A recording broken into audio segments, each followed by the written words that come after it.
Bakit kaya inabandona ng mga tao ang mga lugar na ito? Ano ang dahilan bakit napakaraming mga bayan sa Amerika ang inabandona ng mga tao? May mga misteryo kaya sa likod ng mga ghost towns na ito.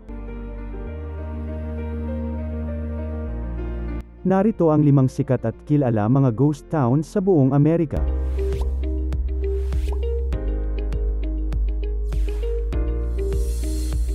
Number 5, Kennecott.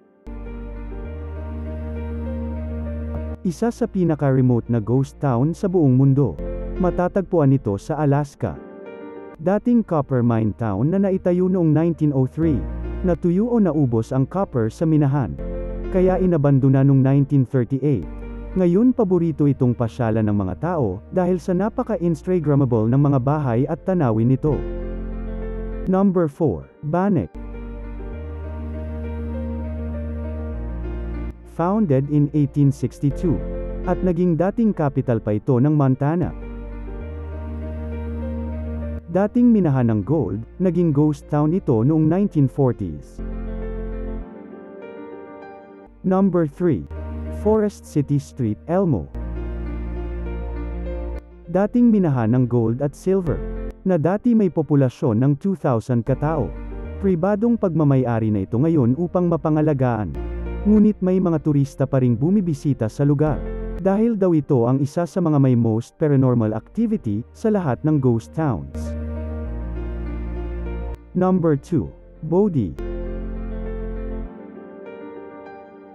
Isang minahan ng gold na matatagpuan sa California, na nagkaroon ng 10,000 na residente. Maraming Chinese ang nagtrabaho dito. Iniwan ng mga tao ang bayan noong 1942. Number 1, Eagle Mountain.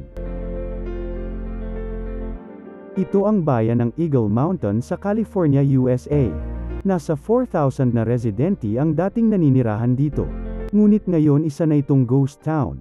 Kilala ang Eagle Mountain bilang isa sa mga modern-day ghost town ng Amerika.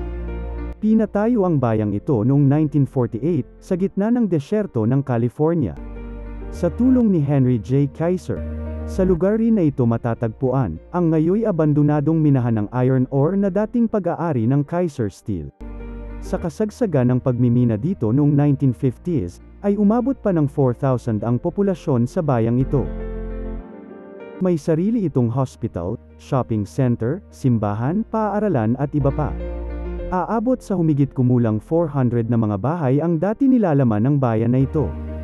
Pagdating ng 1980, ay 750 katao na lamang ang nanirahan sa Eagle Mountain.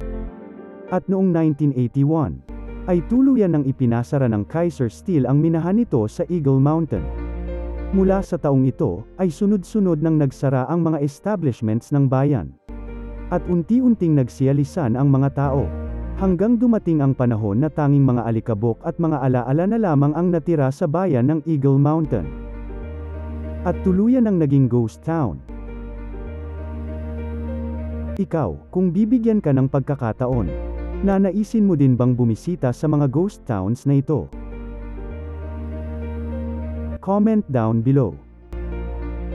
Gusto namin mabasa yan. Subscribe. Click on the bell to turn on notifications.